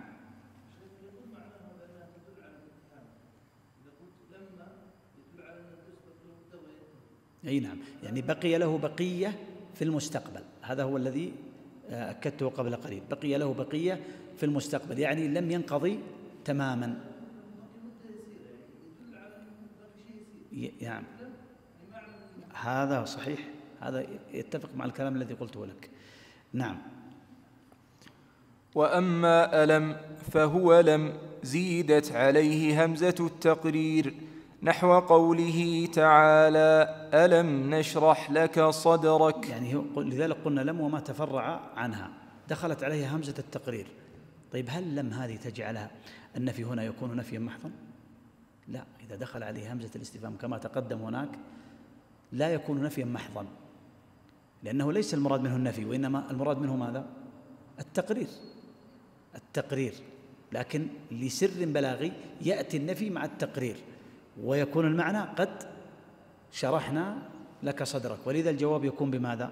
بنعم أو ببلاء؟ ببلاء، لأنه جواب لنفي. ألم نشرح فعل مضارع مجزوم بلم أو بألم. إن قلت بلم فصحيح لأنها دخلت عليها همزة الاستفهام وتفصل بين الهمزة ولم، وإن قلت بألم فجائز وسائغ. نعم. وأما ألما فهو لما زيدت عليه الهمزة نحو ألما أحسن إليك. نعم، لذلك تجد لم ولما مجردة من الهمزة، ثم يعني تضاف إليها الهمزة ولا تبطل عملها. أحسن إليك، أحسن فعل مضارع مجزوم بألما وعلامة جزمه السكون. هذا ما يتعلق بلم وما يتفرع عنها. بقي لام الأمر ولا الناهية والدعائية. نعم. وأما اللام فقد ذكر المؤلف أنها تكون للأمر والدعاء، وكل من الأمر والدعاء يقصد به حصول الفعل طلبا جازما. نعم، قد تقدم معنا في الطلب تعريف الأمر وتعريف الدعاء، وأنها من أدوات الطلب أو من أساليب الطلب الجازم. نعم. والفرق بينهما أن الأمر يكون من الأعلى للأدنى كما في الحديث فليقل خيرا أو ليصمت، وأما الدعاء فيكون من الأدنى للأعلى نحو قوله تعالى ليقضي علينا ربك. نعم، وقد تقدم تفسير الأمر والدعاء وتقدم تعريفهما. فليقل خيرا أو ليصمت، أين الشاهد؟ فليقل أو ليصمت. يقل فعل مضارع مجزوم بماذا؟ مجزوم بلام الأمر. طيب، ويصمت كذلك مجزومة بلام الأمر. وأما الدعاء فكما في قوله تعالى ليقضي علينا ربك ونادوا يا مالك ليقضي علينا ربك. ليقضي فعل مضارع مجزوم بلام الأمر، بلام الدعاء أو لام الأمر الذي خرج مخرج الدعاء. قلت لكم بعض النحاة يقول الدعاء وبعضهم يقول الأمر الذي خرج مخرج الدعاء. لماذا؟ لأنه من الأدنى إلى الأعلى، أو يكون على سبيل التضرع. ونسأل الله أن يعيذنا من هذا الموقف وإياكم أجمعين. ليقضي علينا ربك. طيب، ما علامة الجزم؟ حذف حرف العلة. أحسنت، حذف حرف العلة. ولذا المؤلف دقيق في ماذا؟ في اختيار الشواهد. نعم. وأما لا فقد ذكر المؤلف أنها تأتي للنهي والدعاء، وكل منهما يقصد به طلب الكف عن الفعل وتركه. نعم، هو إن قلت لا الناهية التي خرجت مخرج الدعاء، وإن قلت لا الناهية، وإن قلت لا الدعائية هي كلها تدور على لا الناهية، هي كلها تدور على ماذا؟ على لا الناهية. مثل اللام، إن قلت لام الأمر وفي موضع الدعاء تقول خرج مخرج الدعاء، وإن قلت لام الأمر ولام الدعاء، المهم أنها لام واحدة، لكن يستحسنون أن يقال في سياق التضرع لام الدعاء، ويستحسنون أن يقال لا الدعائية، وإلا في الحقيقة من حيث الصنعة النحوية هي لا الناهية ولام الأمر، لكن هذه مخارج وأغراض خرجت إليها.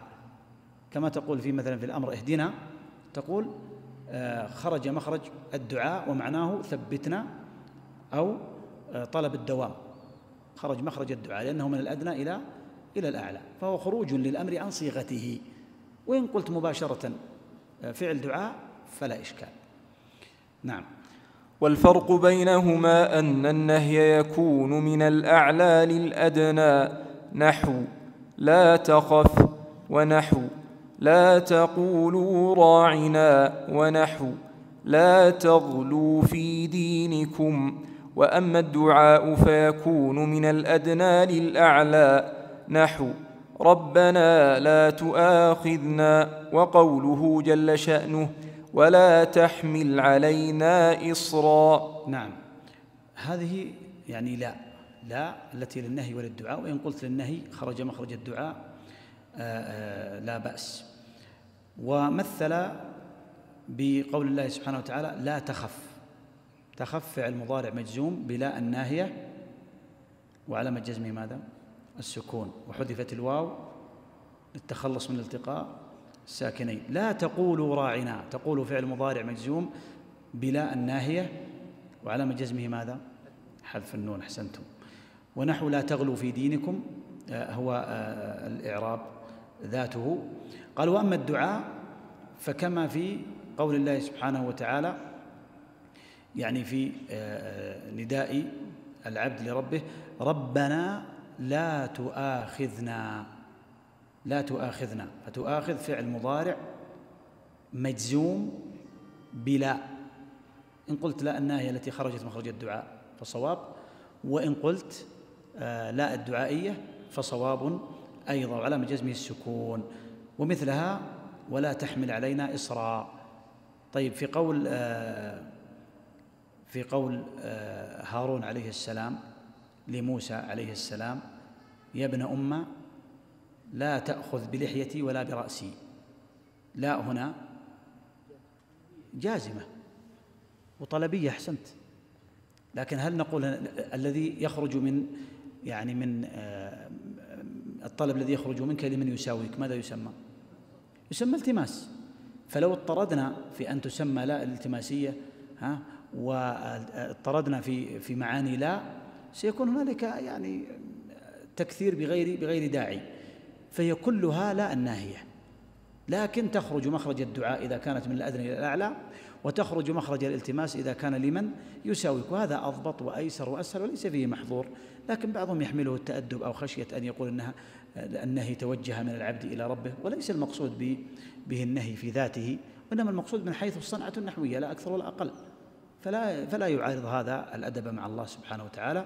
لكن إن أراد أن يقول ذلك فلا بأس به في مثل هذا الموضع، وما سوى ذلك فلن نسامحه، ستبقى لا الناهية حتى ما نتفرع ونتوسع ونبحث عن معاني لا وعن مخارجها ثم نسميها بهذا الاسم. هذا القسم الأول الذي يجزم فعلا واحدا. القسم الثاني والأخير هو ما يجزم فعلين، الأول منهما فعل الشرط، والثاني جوابه أو جزاؤه. نعم.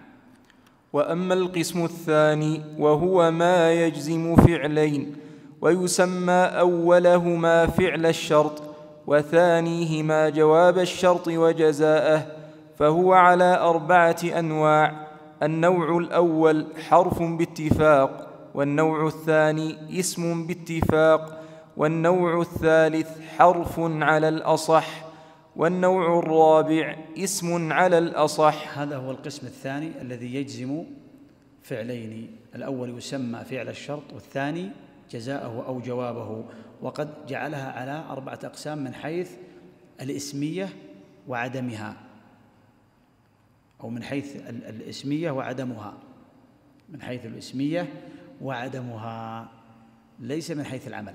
لا ترى أنها أقسام من حيث العمل، إنما من حيث هل هي اسم أو حرف فقط، لأنه قلت لك يبنى عليها البحث عن محلها إذا كانت اسما، ولا يبحث عن محلها إذا كانت حرفا. والمختلف فيه ما حرفان أو ما اثنان فقط، أداتان، إذ ما ومهما فقط، والبقية سيأتيك أنها كم؟ أنها أسماء، وهي كم؟ 9. 9 و2 كم؟ أو 9 و2 كم؟ 11. والبقية تجزم فعلا واحدا. كم صار؟ كم هناك؟ 6. 6 و11 كم؟ وهو قال 18. إذا في الشعر خاصة، إذا يعني يضاف إليها إذا في الشعر، فتجزم في الشعر خاصة، فصار كم؟ 18. نعم. وأما النوع الأول فهو وحده نحو إن تذاكر تنجح، فإن حرف شرط جازم باتفاق النحاة يجزم فعلين، الأول فعل الشرط والثاني جوابه وجزاؤه. وتذاكر فعل مضارع فعل الشرط مجزوم بأن، وعلامة مجزوم بإن أحسن الله إليك، وعلامة جزمه السكون، وفاعله ضمير مستتر فيه وجوبا تقديره أنت. وتنجح فعل مضارع جواب الشرط وجزاؤه مجزوم بإن، وعلامة جزمه السكون، وفاعله ضمير مستتر فيه وجوبا تقديره أنت. نعم. وبهذا أراحنا يعني من الإعراب. والشاهد أن إن تجزم فعلين، وهي حرف بالاتفاق، الأول فعل الشرط والثاني جوابه أو جزاؤه، وكلاهما ماذا؟ مجزوم. وكلاهما مجزوم. وليس شرط أن يكون الفعل جواب الشرط أن يكون فعلا مضارعا، ليس شرطا، قد يكون فعلا ماضيا ويكون في محل جزم، أو جملة في محل جزم أو نحو ذلك. ليس شرطا أن يكون الجواب فعل مضارع مجزوما، لكن إن جاء فعل مضارع فهو مجزوم، وإن كانت جملة فتكون في محل جزم جواب الشرط وتكون في جزائه. هذا ما يتعلق بالحرف، حرف بالاتفاق، وهو ماذا؟ وهو إن. طيب الأسماء الآن.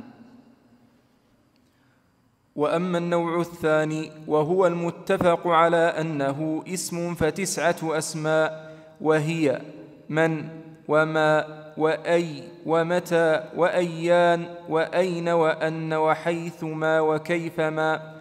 فمثال من قولك من يكرم جار. نعم. القسم الثاني المتفق على أنه اسم، وهي كم؟ 9. ثم سيبقى 1 وهو إذ ما، والصواب أنه حرف، ويبقى الآخر مهما، والصواب أنها اسم. فبقيت كم؟ 9 و2 كم؟ 11. طيب الآن هذه 9 أنا أذكر أني جمعتها قديما في 3 أبيات، هذه التي يعني التي اسم بالاتفاق، ومعها إذ ما المختلف فيها، ومعها مهما المختلف فيها، زمان لما كنت طالبا في البكالوريوس، فجمعتها في متى وأي ومن وما، أيان أين أن حيثما. متى وأي ومن وما، أيان أين أن حيثما، بالاتفاق أنها أسمى لما علمت من حكاية الاتفاق، لما علمت. أيضا ضم معها كيفما. ولماذا أخرت كيفما هنا؟ لأن فيها اختلاف من حيث العمل، هل تجزم أو لا تجزم. فعند الكوفيين أنها جازمة، ولهذا ساقها ابن أجي الروم هنا، وهو ينسب إلى المدرسة الكوفية، وإن قلنا إن النسبة يعني قد يرد عليها بعض ما رجحه في من مسائل البصريين، فليست دقيقة، لكن هو مما جعلهم ينسبونه إلى الكوفة أنه جعل كيفما مثلا من أدوات الجزم، وجعل مثلا فعل الأمر مجزوما يعني معربا على مذهب الكوفيين وغير ذلك. طيب، بالاتفاق أنها أسمى لما علمت أيضا ضم معها كيفما، فصارت كم؟ 9. ثم بعد ذلك أضف إليها 2 في باب العمل، أضف إليها 2 في باب العمل، يعني ليس في حكاية الاتفاق على أنها اسم، وإنما أضف إليها 2 في باب العمل، إذ ما ومهما بالأصح فيهما، إذ ما الأصح أنها حرف، ومهما الأصح أنها اسم، وهذه يعني كلها تجزم ماذا؟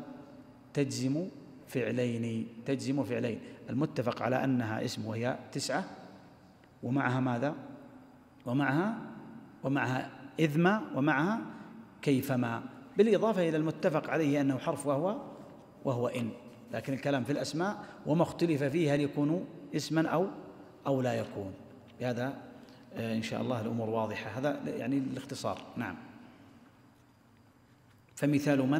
فمثال من قولك من يكرم جاره يحمد، ومن يذاكر ينجح، وقوله تعالى فمن يعمل مثقال ذرة خيرا يره. نعم، يعني من هنا اسم شرط جازم مبني على السكون في محل رفع مبتدأ، في محل رفع مبتدأ، ويكرم هو فعل الشرط، ويحمد جوابه أو جزاؤه، ولا بد أن يكون مجزومين، لا بد أن يكون مجزومين.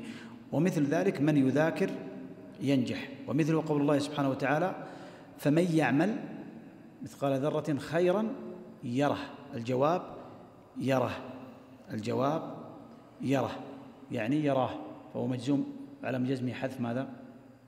حذف حرف نعم يره. فمن يعمل فعل مضارع مجزوم وهو فعل الشرط مجزوم، ويره الأصل يرى فهو مجزوم على جزمه حذف حرف العلة التي هي الألف. نعم. ومثال ما قولك ما تصنع تجزى به، وما تقرأ تستفد منه، وقوله تعالى وما تنفقوا من خير يوفى إليكم. نعم، والشاهد هنا تصنع وتجزى. تصنع مجزوم لأنه فعل الشرط، واسم الشرط ما هو؟ ما، فعله تصنع، جوابه تجزى، ما علامة جزم الجواب؟ حذف حرف العلة. أحسنت. ومثلها ما تقرأ تستفد منه، وكلاهما مجزوم وعلامة جزمه السكون، مع اسم الشرط ما، اسم شرط ليس حرفا إنما هو اسم شرط. وقول الله سبحانه وتعالى وما تنفقوا من خير يوفى إليكم، ما اسم شرط مبني على السكون في محل نصب مفعول به، في محل نصب مفعول به، وتنفقوا فعل الشرط مجزوم على من جزمه حذف النون، ويوفى جوابه مجزوم على من جزمه حذف حرف العلة. قلت لك الشارح دقيق في انتقاء الشواهد. نعم. ومثال أي قولك أي كتاب تقرأ تستفد منه، وقوله تعالى أيما تدعو فله الأسماء الحسنى. هنا أي كتاب تقرأ تستفد منه، أي كتاب تقرأ، فأي اسم الشرط، اسم شرط جازم في محل نصب مفعول به. أي كتاب تقرأ هو فعل الشرط مجزوم علامة جزمه السكون، تستفد جوابه مجزوم وعلامة جزمه السكون. أيما تدعو فله الأسماء الحسنى، أيا اسم شرط جازم في محل نصب مفعول به. أحسنت، في محل نصب مفعول به. وتدعو فعل الشرط مجزوم علامة جزمه حذف النون، وأين جوابه؟ أحسنت، أيوة الجملة، أيما تدعو فله الأسماء الحسنى. والفاء واقعة في جواب الشرط. الفاء واقعة في جواب الشرط. قلت لك ليس شرطا أن يكون الجواب فعلا مضارعا، بل قد يكون جملة تكون هي في محل ماذا؟ في محل جزم ولا في محل نصب؟ في محل جزم، جواب الشرط. والفاء يقال واقعة في جواب الشرط. نعم. ومثال متى قولك: متى تلتفت إلى واجبك تنل رضا ربك. وقول الشاعر: أنا ابن جلا وطلاع الثنايا، متى أضع العمامة تعرفوني. نعم. متى تلتفت إلى واجبك تنل، متى اسم شرط جازم في محل نصب، ظرف زمان. تلتفت فعل الشرط مجزوم على جزمه السكون، وتنل جوابه مجزوم على جزمه.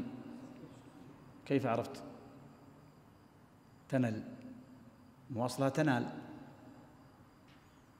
فهل هو التقاء الساكنين أو مجزوم على جزمه حذف حرف العلة؟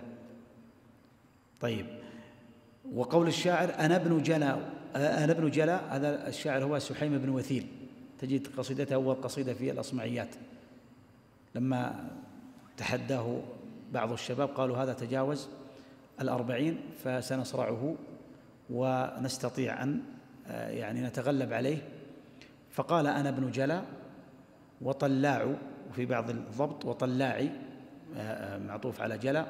أنا ابن جلا، إن قلت وطلاعي فهو ابن طلاعي أيضا، وإن قلت وطلاع فهو ابن جلا وهو طلاع الثنايا. متى أضع، إشارة للنضج، متى أضع العمامة تعرفوني، إلى أن يقول في بيته المشهور: وماذا تدري الشعراء مني وقد جاوزت حد الأربعين أخو 50 مجتمعا أشدي ونجذني مداورة الشؤون، ونجذتني الحياة، وإني لا يعود إلي قرني غداة الغب إلا في قريني.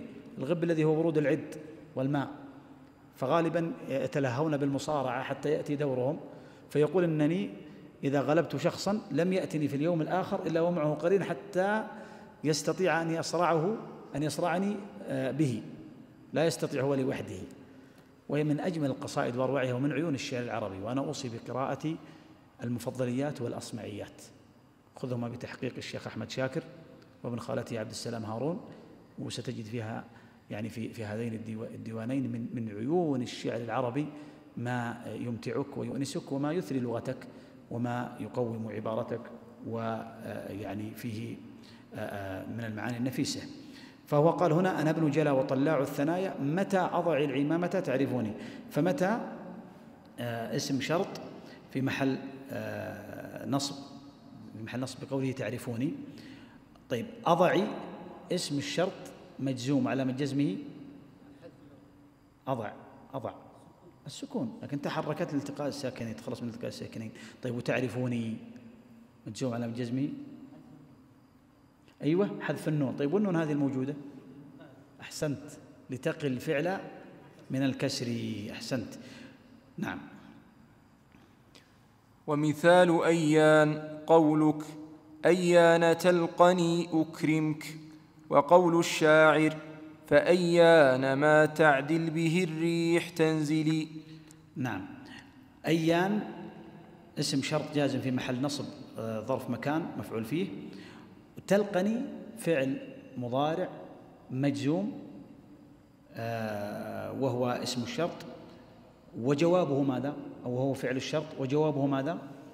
وجوابه أكرمك. وجوابه أكرمك. أيان ما تعدل به الريح تنزلي. أيان ما تعدل به الريح تنزلي. فتعدل هي فعل الشرط، وتنزلي جواب الشرط. واسم الشرط ما هو؟ أيان، هو في محل نصب مفعول به. نعم. ليس مفعول به، مفعول فيه ظرف. نعم. ومثال أينما قولك: أينما تتوجه تلقى صديقا. وقوله تعالى أينما يوجهه لا يأت بخير، وقوله أينما تكونوا يدرككم الموت. نعم. وأينما أيضا اسم شرط جازم، تتوجه وفعل الشرط مجزوم، وتلقى جواب الشرط مجزوم على جزمه حذف حرف العلة، حذف حرف العلة. أينما توجهه كذلك، أينما اسم شرط جازم في محل نصب مفعول فيه ظرف مكان، يوجهه فعل الشرط مجزوم على جزمه السكون، لا يأتي بخير. أين جواب الشرط؟ يأتي مجزوم على جزمه ماذا؟ حذف حرف العلة. أينما تكونوا فعل مضارع مجزوم باسم الشرط أينما، وعلى جزمه حذف، ويدرككم على جزمه السكون. نعم. ومثال حيثما قول الشاعر حيثما تستقم يقدر لك الله نجاحا في غابر الأزمان. نعم. حيثما اسم شرط جازم في محل نصب مفعول فيه ظرف مكان، تستقم هو فعلها مجزوم وعلامة جزمه السكون، ويقدر جوابها وعلامة جزمه ماذا؟ السكون. نعم. ومثال كيفما قولك كيفما تكن الأمة يكن الولاه، وكيفما تكن نيتك يكن ثواب الله لك. نعم. كيفما اسم شرط جازم، وتكن هو فعلها في المثال الأول، وجوابها أيضا يكن. وفي المثال الثاني كذلك يكن هو فعلها، ويكن الثانية جوابها. هذا ما يتعلق بهذه الأسماء المتفق على اسميتها، أي تجزم فعلين، الأول فعلها والثاني جوابها أو جزاؤها. نعم. ويزاد على هذه الأسماء التسعة إذا في الشعر كما قال المؤلف، وذلك ضرورة نحو قول الشاعر استغن ما أغناك ربك بالغنى، وإذا تصبك خصاصة فتجملي. نعم. وإذا تصبك خصاصة فتجملي، هذا الشاهد أوردوه على أنه في الشعر يجوز أن تكون إذا جازمة، مع أنها اسم شرط غير جازم في الأصل، لكن في الشعر تستثنى ضرورة، وقد بينا لكم أن الضرورة هي من باب التماس العذر لمن؟ للشعراء. استغني ما أغناك ربك بالغنى، وإذا تصبك خصاصة فتجملي. فإذا اسم شرط جازم في الشعر خاصة، وتصبك فعل الشرط تصب مجزوم، وتجمل جواب الشرط مجزوم على جزمه السكون. هذا النوع الثاني الذي متفق على اسميته. نعم. أما النوع الثالث، وأما النوع الثالث وهو ما اختلف في أنه اسم أو حرف، والأصح أنه حرف، فذلك حرف واحد وهو إذ ما. ومثاله قول الشاعر وإنك إذ ما تأتي ما أنت آمر به تلف من إياه تأمر آتيا. نعم. أما النوع الثالث فهو مختلف في أنه اسم أو حرف، هل هو اسم أو حرف؟ ويعني في الأبيات التي أمليتكم إياها أضف إليها اثنين في باب العمل، ليس في باب الاسمية. إذ ما ومهما في الأصح فيهما. فإذ ما بعضهم قال إنها اسم، أظن ذهب إليه ابن السراج والمبرد في أحد قوليه، ولكن سيبويه يذهب إلى أن إذ ما حرف، ورجح هنا الشارح أنها الأصح، وهو الصواب إن شاء الله أنها حرف. وذكر الشاهد وإنك إذ ما تأتي ما أنت آمر به تلفي من إياه تأمر آتيا. وإنك إذ ما، فإذ ما حرف شرط، ولا نبحث عن موقعه لأنه حرف، ما دام رجحنا أنه حرف. تأتي هو فعل الشرط مجزوم على جزمه حذف حرف العلة، وتلفي جوابها مجزوم على جزمه حذف حرف العلة، والأصح أنه حرف. نعم. والنوع الرابع وأما النوع الرابع وهو ما اختلف في أنه اسم أو حرف، والأصح أنه اسم، فذلك كلمة واحدة وهي مهما، ومثالها قوله تعالى: مهما تأتنا به من آية لتسحرنا بها فما نحن لك بمؤمنين.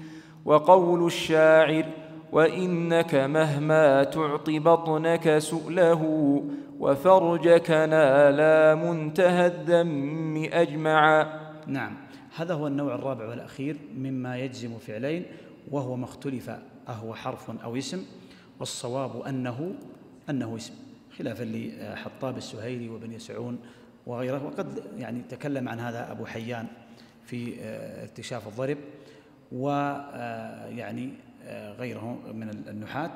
الصواب أنها اسم وهي مهما، أضف إليها اثنين في باب العمل، إذ ما ومهما بالأصح فيهما، فإذ ما الأصح أنها حرف، ومهما الأصح أنها اسم تلتحق بالأسماء. مهما تأتنا به من آية لتسحرنا بها فما نحن لك بمؤمنين، يعني لا خلاف في عملها، العمل لا إشكال فيه. الكلمة هي اسم نبحث عن موقعه، أو حرف لا نبحث عن موقعه.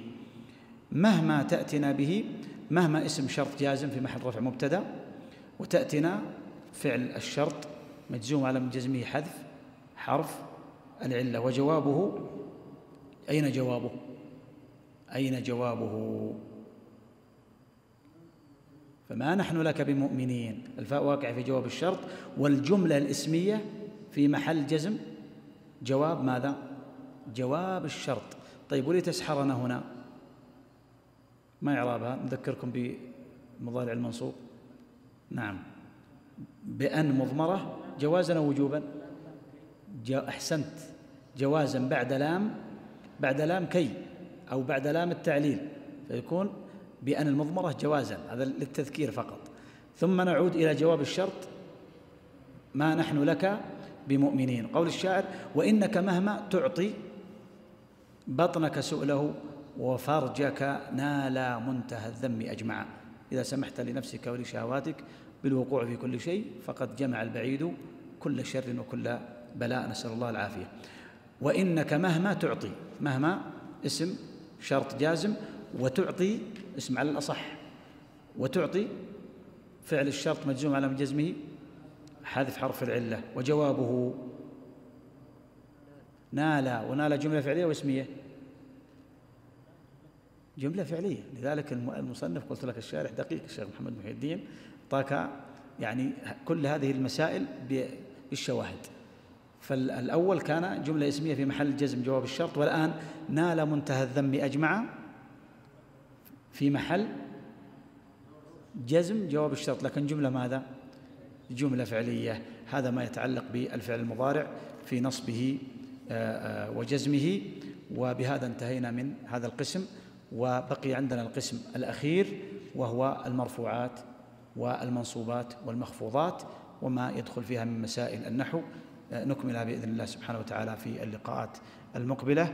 أسأل الله أن يوفقنا وإياكم للعلم النافع والعمل الصالح، والله أعلم وأحكم، وصلى الله وسلم وبارك على نبينا محمد وعلى آله وصحبه أجمعين، والسلام عليكم ورحمة الله وبركاته. جمعية الدعوة والإرشاد وتوعية الجاليات بأبها، بالدعوة نحيا.